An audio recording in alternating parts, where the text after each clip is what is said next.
வணிக கப்பலில் பணியை முடித்துவிட்டு நாடு திரும்பிய இந்திய மாலுமி விவேக் கடந்த 2 மாதங்களாக மாயமாகியுள்ள சம்பவம் அவரது குடும்பத்தினரிடையே பெரும் சோகத்தை ஏற்படுத்தியுள்ளது. 5½ மாத ஒப்பந்தத்தில் வணிக கப்பல் வேலைக்கு சென்ற இந்திய மாலுமி விவேக் 2 மாதங்களுக்கு மேலாக தகவல் ஏதுமின்றி மாயமாகியுள்ளார்.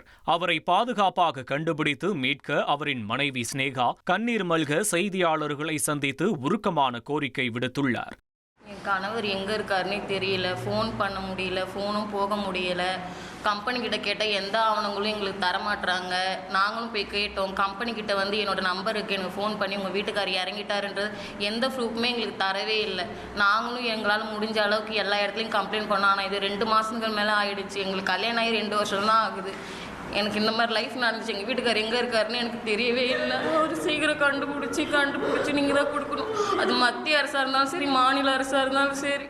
கடந்த 2025 டிசம்பரில் தனியார் ஷிப் மேனேஜ்மெண்ட் நிறுவனம் மூலம் வணிக கப்பலில் விவேக் பணியில் சேர்ந்துள்ளார். கடந்த மார்ச் 27ஆம் தேதி வரை குடும்பத்தினருடன் பேசி வந்த நிலையில் அதன்பின் அவருடனான தொடர்பு துண்டிக்கப்பட்டுள்ளது.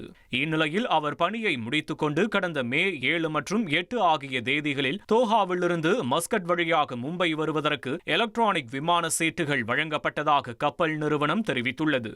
ஆனால் அந்த விமானங்களில் விவேக் பயணித்தாரா, இந்தியா வந்தடை என்பதை உறுதிப்படுத்தும் போர்டிங் பாஸ், குடிநுழைவு பதிவுகள் உள்ளிட்ட எந்த ஒரு அதிகாரப்பூர்வ ஆவணங்களும் இதுவரை வழங்கப்படவில்லை என குடும்பத்தினர் குற்றம் சாட்டுகின்றனர்.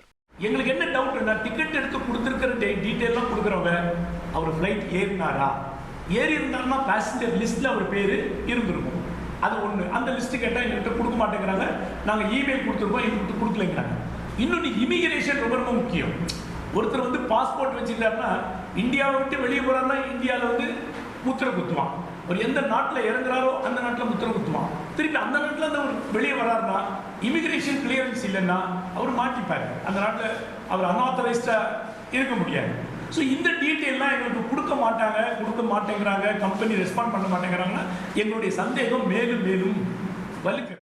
விவேக்கின் செல்போனும் அணைக்கப்பட்டுள்ளதால் அவரது பாதுகாப்பு குறித்த அச்சம் நிலவுகிறது. இதுகுறித்து விழுப்புரம் மாவட்ட காவல் கண்காணிப்பாளர் அலுவலகத்தில் புகார் அளிக்கப்பட்டிருந்தாலும் இதுவரை எந்த தகவலும் கிடைக்காததால் மத்திய வெளியுறவுத்துறை உடனடியாக தலையிட வேண்டும் என குடும்பத்தினர் கோரிக்கை விடுத்துள்ளனர். இனி செல்லும் இடமெல்லாம் செய்தி. தந்தி டிவியின் வாட்ஸ்அப் சேனலை ஃபாலோ பண்ணினா செல்ல இருக்கும் இடமெல்லாம் செய்தி. இதோ QR கோட் இப்பவே ஸ்கேன் பண்ணுங்க, ஃபாலோ பண்ணுங்க.